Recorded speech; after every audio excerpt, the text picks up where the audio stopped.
I started out as a black and white photographer, and I still consider myself a black and white photographer. To me, aesthetically, I relate to the black and white format better than color. The other work that I've done, I've really only done one body of work in color. And I think, in a way, it was sort of a break for me. I consider black and white to be very intense, and I'm more interested when I'm working in black and white in the content, in what it is I'm trying to say. And in the form of black and white, I'm interested in the line and the tones. Right. In color, I would be more interested in the composition and the graphics, and it's just something so totally removed from black and white. I'm not sure if I can explain it really well. Maybe part of it is that in color, there's that photography having such a difficult time being recognized as quote-unquote art. Right. Everybody in the world has access to color film and color photography. So maybe for me, maybe deep down I find that I can't really be as creative in color photography, just personally, because there are people who are creative in color photography. But for black and white, it seems to be my little sort of niche, and I can really relate to it, and it expresses what I want to say better. The color takes away from it, as far as I'm concerned. Now, you use one particular developing process that is used in this piece behind us.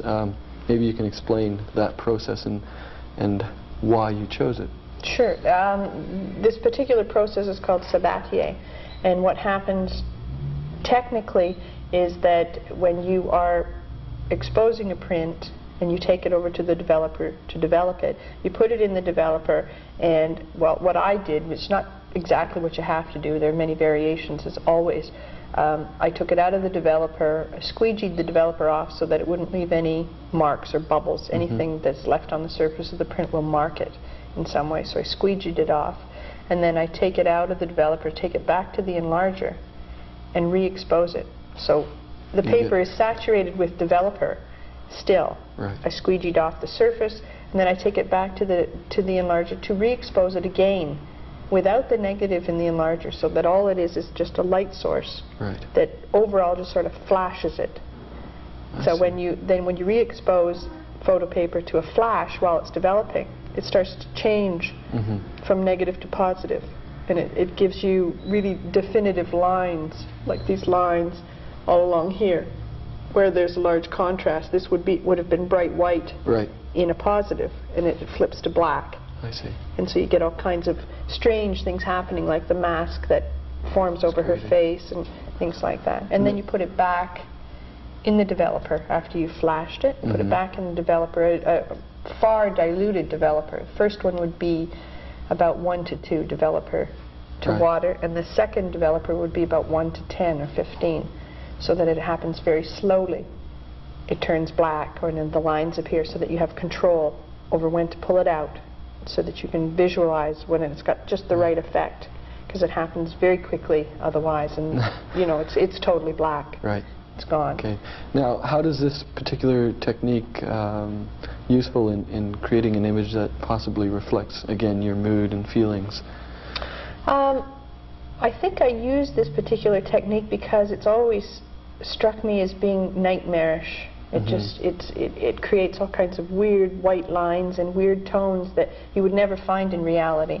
If this were a straight print, I don't think it would be anywhere near as effective, because it would look like this person dressed up like an angel standing in front of a tree. But this way, it takes on another form. It's not real. I mean, it started off as being somebody real, obviously, because it looks like a real face, but it's then transformed into something else, which is what I wanted to try and use to emphasize the nightmare, so that it didn't look like a real photograph, which is what attracts me to photography, that manipulation. Right.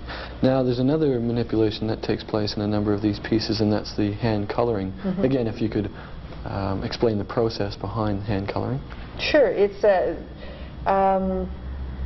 In these pieces, you can use just about anything to paint on photographs. You can use tea. You can use coffee without sugar. Decaffeinated. no sugar, no sugar. And you can use food coloring. You can use oil paint, acrylic, anything. And this particular piece has oil paint on it. And it's called Marshall's Photo Oils specifically, but I don't think it's any different than oil paint. I might be wrong on that, but I think it's just straight oil paint. Right. It's transparent. It's not opaque unless you really put a lot of it on and let it dry, like using the technique to paint, and for it to have some texture to it. But otherwise, it's very transparent. So you just rub it away. That's sort of the way I paint. Is I put it on, and then I rub back. Right, as opposed to putting a teeny weeny bit on and then another little bit. I don't add, I take away. Right. It seems to work better that way. So you use the color, I noticed, sort of sparingly, and a reason for that? The color is only applied on the dream nightmare pieces, which are the ones with two images on one piece of paper. And my reason for putting color was that I wanted there to be, very subtly, something that would draw you to it, and you would say, this is black and white, but there's color. And no, it's not colored. Yes, it is colored. There's a little bit of color. And to have that sort of mystery about it, right. And that the color is only applied near the angel, where she may have landed on the grass or something, or her wings. And to me, it was just to emphasize the unreality of a dream nightmare, that sort of back and forth play. Okay. I noticed when the color is applied to the angel in particular, it takes on almost a statue-like form now. Is that intentional, or?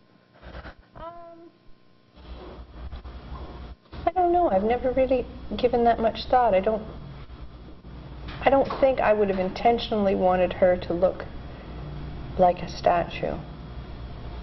I don't think so. Okay. I like the fact that it was a real angel. Right. That because obviously, maybe not obviously, but you don't see angels.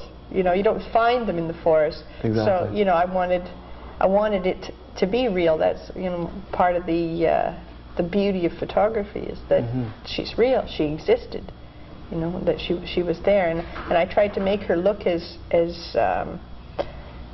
lyrical and as if she'd fallen from the sky or whatever as I could. So maybe that's part of what the coloring sort of gave her, that that sort of romantic notion. Right. Okay. Now, if we get even closer into the sort of the cropping of the photos, I noticed. You're not obviously using a standard square or rectangular mat. Right. Why that sort of method? Actually, none of the images are cropped. They're all I see. the full negative, but you may not see that because they're quite dark. Right. But they're all printed with an open neg carrier, which most negatives, when you put them in a carrier to print them, the carrier cuts off a bit of the image area that you actually saw when you made the picture. I happen to like to print everything that I saw, every edge, whatever's bled right out. So I've filed out a neg carrier so that it shows you all of the negative, and the way you can tell that is that there's always a black line around the outside of the image. Now Magazine is famous for it, right? The photograph on the second page, right, always has this black line around it. Well, that's a printing technique, which shows you. It's sort of a purist approach to photography. Lots of people, take advantage of the fact that in photography you make the image, and then you go in the darkroom and you can remake the image.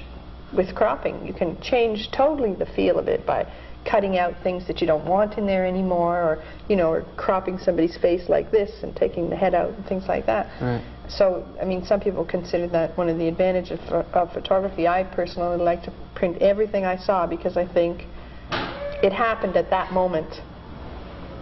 Something motivated me to make the image at that moment with exactly that cropping. And I don't want to change that. I don't want to change what I experienced right then. So that's a purist approach, really, to it. Now, this very sort of personal approach to your work, everything from the images that you choose to the the methods of developing, even as you said, even the process you go into when you actually take the image basically from your experience. As we said earlier, it's an externalizing of your internal self. Now that's, I guess, one approach to photography, and the other is sort of taking external images and things and internalizing, as other sort of, I guess, documentary photographers do. Why is the first approach better for you? I think because I use photography to express my own feelings, my own emotions, much like a painter might paint, like an abstract painter might, like Mark Rothko might have painted his emotions.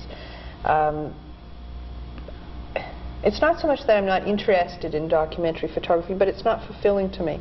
To me, that would be, I don't know, like I might do that as a job. If somebody might say to me, I want you to go document, you know, people who are without homes in downtown Toronto. Right.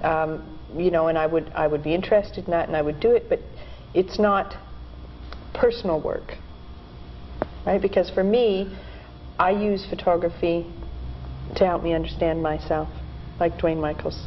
It comes out of my experience, what's happening to me, the way the world affects me personally, as opposed to me going out and seeing how the world is affecting other people and making a document of that. Right. So I just sort of go about it the other way. Okay. The last thing I guess I'd like to discuss, it seems to be the piece behind us here is very important to the show. It's a reoccurring image, and we more so than any of the other works in the show. Why this image? Why is this so dominant? I think when I first started going through my contact sheets, and sort of a process that I go through before I start printing a body of work, and I've been working, I guess, on this piece for, like I said, about 6 years, and I seem to, without really any cause that I go out and say, okay, I'm going to make more photographs like these photographs to all go together. It doesn't happen like that. It just, after I've processed all the film and I make contacts, I find myself looking at images that are very much the same as what I've been doing for the last 5 years. So that's how they came about, how they came together. This one seemed to be really epitomizing the whole body of work. That it's about a dark, deep experience. It's about being depressed. It's about mortality, and she just seemed to be, for me, the angel of death. There was something about her eyes that was real, real in the shape of her eyes, but that they weren't real when you look at them, because you could see that there wasn't really a photographic record of eyes. It's more the feeling of eyes. So she symbolized the dream nightmare, the reality and the unreality. If you're understanding what I mean about that sort of shift back and forth, because there are parts of her that are real. The trees are real. If you look at it, you'll see detail, photographic detail that you're sure is real. But then there are the parts that it doesn't look like anything real. Right. So I think that's why I chose that particular image. Good. Okay, well, thank you very much for being here today. It was my pleasure. And I hope you enjoyed your brief stay in North Bay. I did. It was a thrill to come back. Good. Okay, and again, this is works by Gail Hill called Experiences, and it'll be running at the Whitewater Gallery from April 6th to the 28th. Thank you.